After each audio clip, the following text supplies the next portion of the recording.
I don't understand why bands break up. I don't get it. I don't know how they can stay together. Really? Yeah, I just can't imagine. I've had so many. Why do you say that? This was a fascinating conversation between Joe Rogan and the Red Clay Strays. Here, the contrast between living by Christian principles and living without them is so clear in this conversation. Here, Joe Rogan is talking to the Red Clay Strays who all profess faith in Christ, and he's fascinated about the fact that they work so well together. Check it out. Really? Yeah, I just can't imagine. I've had so many. Why do you say that? Well, because of the internal conflicts, because of the traveling, because of the stress. You know, it's just real quick, very cool that the lead singer says, why do you say that? It's almost like a Jesus question. Tell me why you think that. Seems like it's very difficult. It's very difficult to manage all these different personalities and to keep everything rolling and keep all the people happy and make sure that everybody feels appreciated and everybody feels like they're doing their part. Yeah. I think you got to have your mindset correct, man. For us, it's a God thing. If you are just chasing worldly things, I guess, and worried about me and how I'm getting done wrong or how, he's getting on my nerves, and that's what dictates your decisions, I can see, you're going to walk away from that because people suck and people are always going to fail you at the end of the day. But when you turn it into I'm not doing this for me, I'm doing this to fulfill my calling that God's giving me.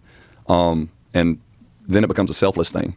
He who is greatest among you, let him be your servant is what it just always pops in my head. So it's like, if I want to make this thing work, how can I serve these guys? How, when we'd have to share a hotel room, we would all five of us be like, I'll sleep on the floor. No, you're good. You take the bed. I'll sleep on the floor. We'd have to fight over who gets the floor. You know what I mean?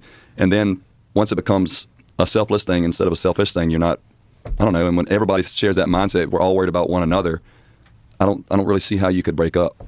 I love that. So he's basically saying, if you have self-serving priorities, they will fail you all the time. You will never be satisfied. You'll never have enough money. You'll never have enough popularity. You'll never have enough recognition. So they will always fail you. You'll never have enough pleasures in your flesh. They will always fail you, self-serving priorities. But on the other side, when you are serving other people in love and sincerity, like they're all fighting to see who sleeps on the floor so that the other guys can get the beds. Those kinds of priorities, just service-driven priorities, not of yourself, but of other people, those really deliver. Those really hit you in the heart in the best way possible. Those really give you a kind of fulfillment that makes you want to keep on doing it. Not for self-righteous, self-serving, I just love the recognition that I get reasons, but because you realize I really am created to do that. That's very unusual, and that sounds fantastic, because that's kind of the opposite of most rock and roll bands. Like most rock and roll bands, it is all about, the lead singer or the lead guitarist and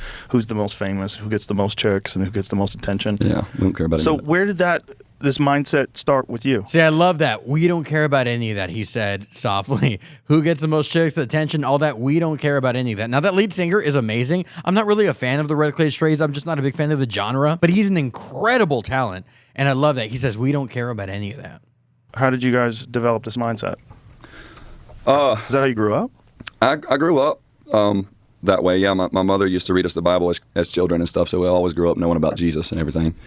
And then, so that's pretty much what led me to make the leap, I guess. You know what I mean? I never had parents that were pushing me to go to college or pushing me to do something.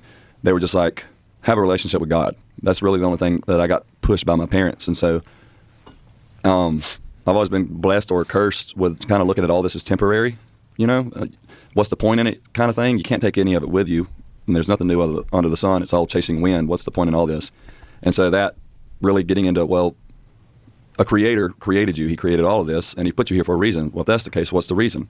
Okay, if this is the reason, then here I go, God. I'm going to do it. I'm going to make the leap, and I don't know how it's going to work out, but I'm just going to trust you, work hard and trust you, and that's really all we've done. There's no plan to it. We get asked quite often, how do you make it?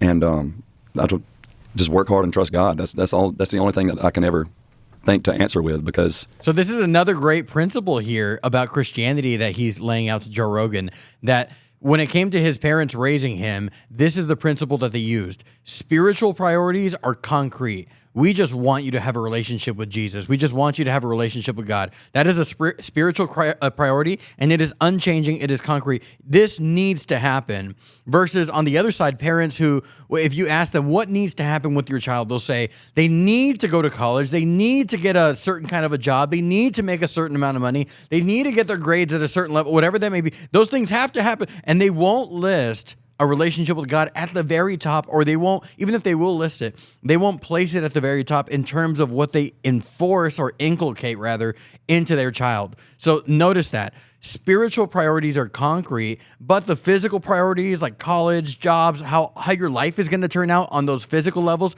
the logistical levels, the material levels, those things are much more elastic. They can take different forms because as long as your relationship with Jesus is strong, the way everything else turns out really doesn't matter that much. That is a beautiful thing about the Christian system that he's laying out to Joe Rogan. The shows we've played and the doors we've walked through led to new opportunities, many days, many months, many years down the road that we could have never planned. And we've and then you can look back and acknowledge the stepping stones that he was placing the whole time. And even if it doesn't make sense in the moment, just being able to go back and look at like, wow, I see why that happened now. I see why we went through that. I see that's just crazy to go back and look at. That's very wise for a young person to think that way. Like how old are you now?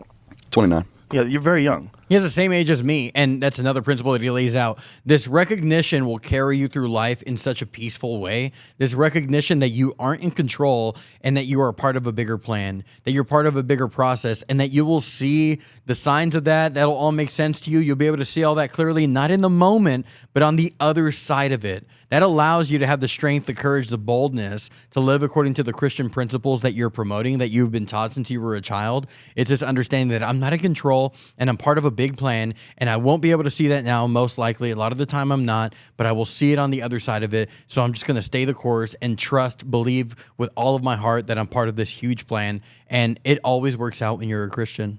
And when you started, that's even younger. They're like, to be able to think that way at an early age, there's nothing new under the sun. Like, what's my purpose? My purpose is to serve. My purpose is to do something with this gift that I've been given and to follow this path. It's very unusual. Cool. I mean, it's great. Yeah. It's great. It's a great. And even that too, he goes, yeah, I mean, it is unusual, and I'm an unusual guy. I mean, what can I say? I'm just real good at being holy. I'm just really good at listening to Jesus. He doesn't do anything like that. He doesn't do anything like that. He just goes, great. I love the humility there. And again, Joe Rogan is seeing all of this. Example for people. Yeah. Because it is a mindset, and that mindset will serve you so much better than the other mindset. Yeah. Man. The other mindset of chasing things is how you lead to Elvis on pills. Yeah. So then they spend some time talking about karate Elvis, that era of Elvis, and it ties back beautifully into this spiritual conversation. No, nobody. So it's just nobody can handle that kind of fame, especially in the 1970s. Like nobody. What was going on? Blew up at 19, I think. Yeah, no way you're going to be normal. Good luck. And then you got an evil manager that's feeding you pills, and you're all fucked up, and you're stuck in Vegas, and he's gambling everything away. Yep, that's going to be my manager. Dang. We hold each other accountable. Well, that's good. The fact that you're very religious helps a lot because you don't believe the hype. Right? Like you believe in higher power. You believe in something that's bigger and greater than all of us.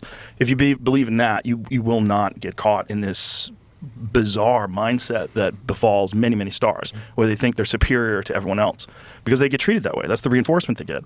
Everywhere they go, people are cheering when they see them. People want them to sign things and take selfies with them. Everybody wants a hug, and everybody wants to be your best friend. And you really start to believe because of the information that you're getting. The information you're getting is I'm better than everybody else, right? And if you don't have a lot of personal insight, and if you're not very objective and introspective, you will buy into that, and you'll start behaving and believing like that. And then comes the pills. Yeah, dude. So look at this. Joe Rogan notices this amazing other principle about Christianity. He says, this is why it's so awesome that you guys have God as your mindset, God as your working principle for your life, as your guiding force in your life in terms of the morals of Christianity. He says, because you don't believe the hype. And really what he's saying is, you don't believe the hype belongs to you. You don't believe that all the adoration belongs to you for two reasons. One, you have a God. You believe that the hype belongs to him. He is the great one, not you. But two is what the singer is about to say, which is you also, though, you know that you actually suck.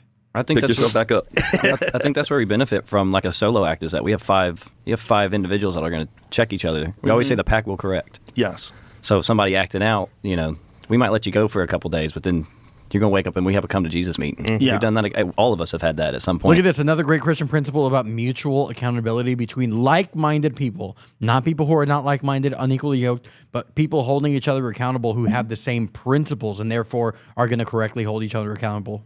In our careers together. That's great. And That's very good. We always, too, just think about what you were talking about. We think we suck. Yeah. So, like the the feeding into the I'm better than everybody. Oh, I'm famous. It's like, well, it's probably downhill from here. You know, people they find new hobbies and new things to like, especially now faster than ever. People's attention spans are so short nowadays. It's like, Oh yeah, they forget we're on about you top right quick. now. Yeah, but they'll forget about us. I think you're much better off being heavily critical of yourself. Yeah.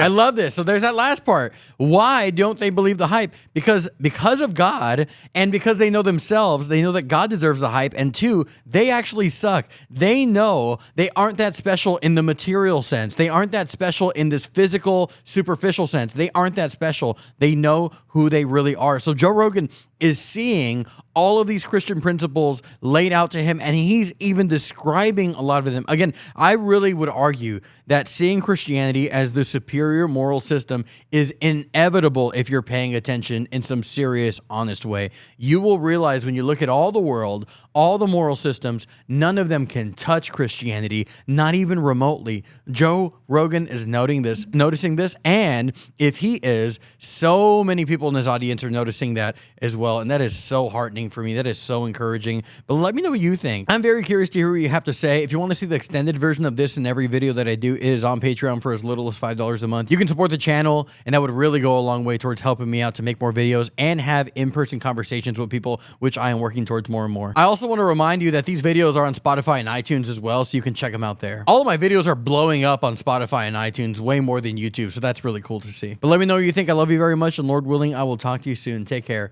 Goodbye.